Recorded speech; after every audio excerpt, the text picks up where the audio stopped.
Welcome. You're listening to the Malcontent News Russia-Ukraine War podcast, the show that cuts through the fog of war and updates you about the ongoing conflict in Ukraine. Don't forget to like, comment, and subscribe on Apple Podcasts, Spotify, and Google Podcasts. Hello, I'm Marina Yevshan, co-host of the Russia-Ukraine War Report podcast, and today is January the 16th, 2024. It's been 3,642 days since Russia's illegal occupation of Crimea on January 27, 2014, and 1 year and 327 days since Russia expanded its war of aggression against Ukraine. Today's podcast looks at events that happened yesterday. During the podcast, you can use a Russia-Ukraine war map to help you visualize the areas discussed, and there is a link in the podcast description. The Russia-Ukraine War Report is compiled by our team from around the world. Today's report includes information from our direct contacts and journalists in Ukraine, the Russian Ministry of Defense and the Ukrainian General Staff of the Armed Forces of Ukraine morning reports, operational commands north, south and east of Ukraine, open source intelligence, our in-house team of analysts and geospatial experts, and pro-Ukrainian and pro-Russian mail bloggers and social media channels with a track record of trying to be accurate. We have one mission, the truth, because the truth matters.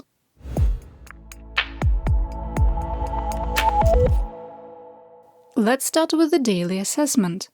There are no changes from yesterday, so if you want to skip ahead, you won't hurt my feelings, because I won't even know. 1. Due to the shoot-down of a Russian A-50U AWACS aircraft, we assess there is an increased risk of so-called punitive missile strikes against Ukraine, targeting civilians and civilian infrastructure over the next 48 hours. 2. The Russian fall-winter offensive of 2023, which started on October the 6th, has culminated without achieving any operational or strategic goals. 3. We maintain it is unlikely that the United States will provide additional military or financial aid to Ukraine in 2024. 4.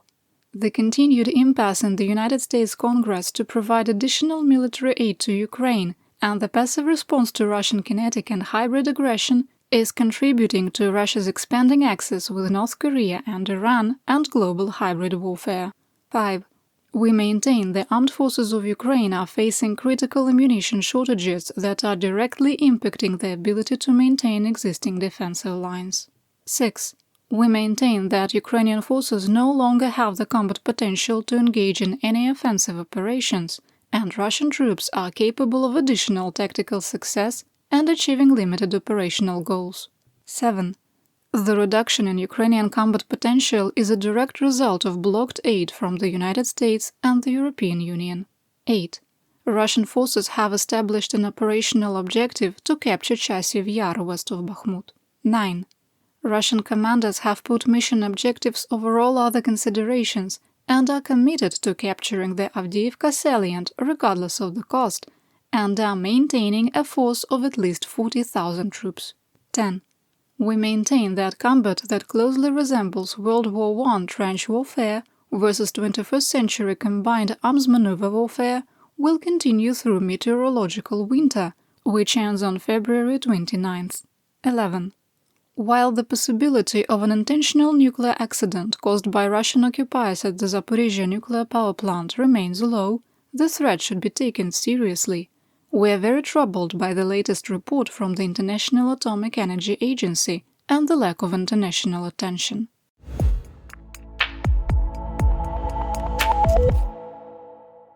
We begin in Kharkiv and Luhansk. In the Kupiansk Area of Operation, or AO, in Kharkiv Oblast, the General Staff of the Armed Forces of Ukraine, or GSAFU, and the Russian Ministry of Defense, or Armored, reported mutual fighting near Sinkivka. A Russian mail blogger reported that Ukrainian forces had significantly increased artillery activity from Orlyansk to the east of Kislivka. Northwest of Kremenna in Luhansk Oblast, fighting continued east of Makivka, with no change in the situation. West of Kremenna, Russia launched a significant military operation involving up to a battalion. Attacks in the direction of Terny, Yampolivka and Torske from the Luhansk-Donetsk administrative border were repulsed. Near Dubrova, a Russian battalion tried to advance on Ukrainian positions in the Serebryansky woods. Russian forces suffered significant losses, including 4 armored vehicles, and retreated to their previously established defensive positions. In the Lysychansk AO, fighting continued east of Bilohorivka.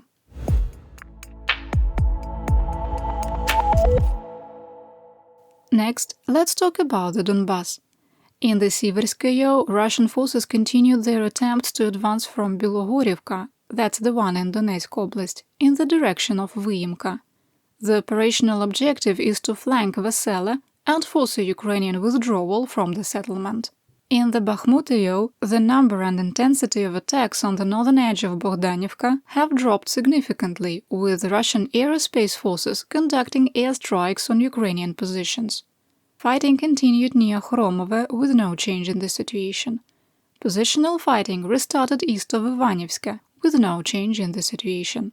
In the Klishchiivka AO, Russian forces attempted to advance northwest of Klishchiivka, supported by armor, suffered significant losses and retreated to the established defensive lines.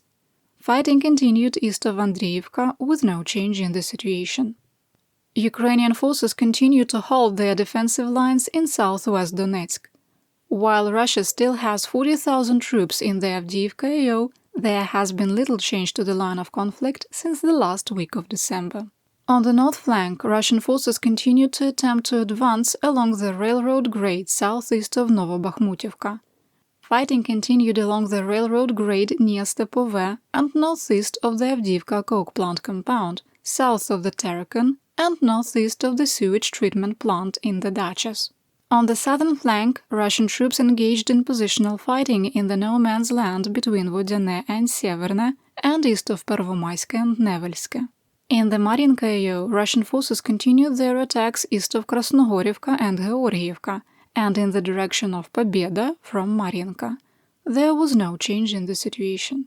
In the Vuhledar AO, Russian forces continued their attacks southwest of Novomykhailivka and the southern and eastern edges of the settlement. Russian and Ukrainian mill bloggers were equally pessimistic, with multiple sources from both combatants calling the situation difficult. In the Staromlynivka AO, Russian forces continued to attack Staromayorsk from the west without success. A spokesperson for the Armed Forces of Ukraine, Oleksandr Shtupun, said that Russian forces were increasing their use of K-51 chemical weapons grenades in violation of international humanitarian law and the Chemical Weapons Convention. Shtupun accused Russia of using chloropicrin, a chemical weapon precursor. The K-51 grenade can't deliver chloropicrin, which destroys plastic. It is more likely that CS gas, better known as tear gas, is being used. Shtupun said, quote, "It's different. Well, there are 2 or 3 cases on average per day. There are mostly K-51 chloropicrin grenades. They cause skin irritation and tears, and if in high concentrations, our soldiers may experience vomiting and difficulty breathing." Unquote.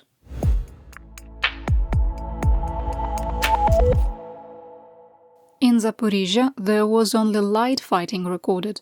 In the Orikhiv AO, mutual positional fighting continued west of Verbove, and Russian forces launched a single attack west of Robotine without success. On January the 14th, in occupied Melitopol, insurgents blew up a Russian UAZ Patriot infantry mobility vehicle, wounding all 4 occupants.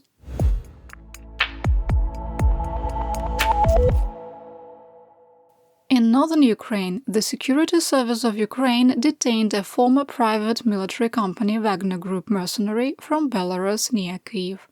The Wagnerite was caught placing GPS location transmitters on large power transmission towers, likely to aid future drone and missile strikes.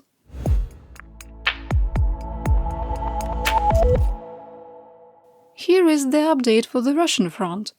Pictures emerged of the Russian Il-22M that was hit by anti-aircraft fire on January the 14th, showing significant damage to the tail section. We'll link to the photo in our situation report, and there is more information in the podcast description. Geolocated video of the plane at Anapa in Krasnodar Krai confirmed the aircraft did land, with the firetruck paint scheme and license plate matching equipment at the Russian airport. It is believed that A-50U AWACS that was shot down crashed in the area of the Obytichna Spit, southwest of occupied Berdyansk. In the Voronezh region, Armod claimed air defense shot down 3 missiles and an undisclosed number of drones in the city of Voronezh. Moscow insisted there were no casualties or hits. Based on Russian reports, either missile, drone or air defense debris struck an apartment building. Local officials reported 3 people were wounded, including a child, and that windows were broken.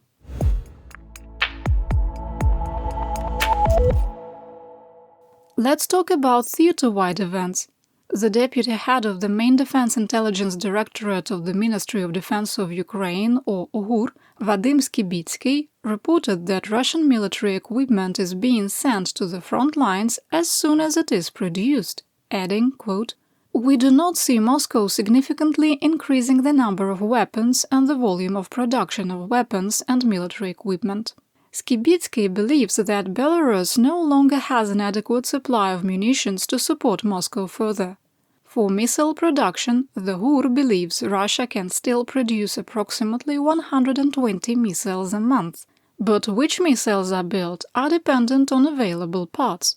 Quote, "The production level depends on capacity utilization and on components because a lot of parts, for example for the Kh-101s, Kinzhals and Kalibrs, are foreign-made." Unquote. The Deputy Minister of Foreign Affairs of Poland, Andrzej Szejna, warned that if Russia wins in Ukraine, Europe will face a refugee crisis, starting with Poland.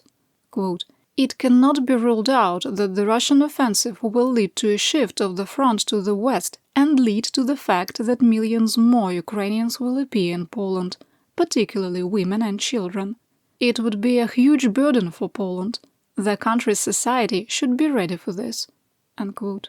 The Minister of Defense of the United Kingdom, Grant Shapps, said that the UK has trained over 60,000 Ukrainian soldiers since 2014 and remains committed to continue support. Shapps also stated his belief that Ukraine could advance toward Crimea in 2024, but, quote, "The West must not let Ukraine down."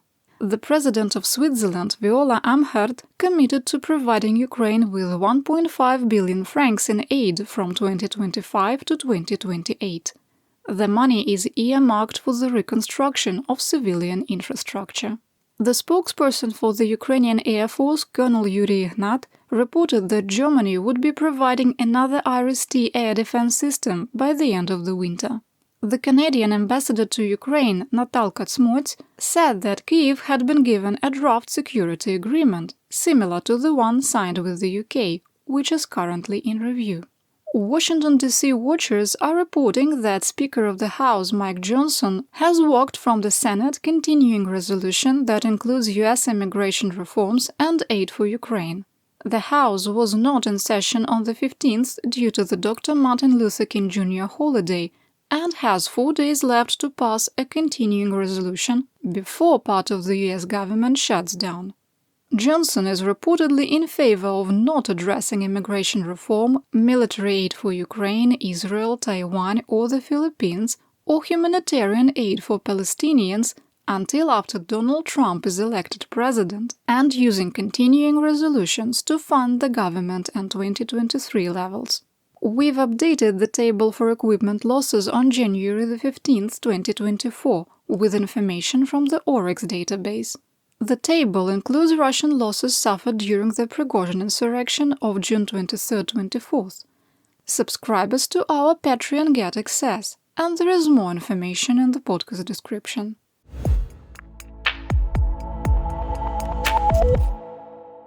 What's happening in the land of Mobiks, Mobilization and Mir? I have a very short segment today. A Chechen soldier making a TikTok video produced a gem. It's been so long since the Akhmat TikTok brigade has delivered. While filming a burning Russian truck full of ammunition, our Chechen camera operator clearly did not understand what safe minimum distances are. Lucky for us, the cell phone he was using survived. Yes, it's visual, and information on how to access the video is in the podcast description. And that's what we know. Your support of my home, Ukraine, helps us make history and protect the future for all. You're listening to the Malcontent News Russia-Ukraine War Podcast. Our team of journalists, researchers, and analysts is funded by readers, listeners, and viewers just like you. To support independent journalism, please consider becoming a patron. You can find us on patreon.com/malcontentnews.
You've been listening to the Malcontent News Russia-Ukraine War podcast.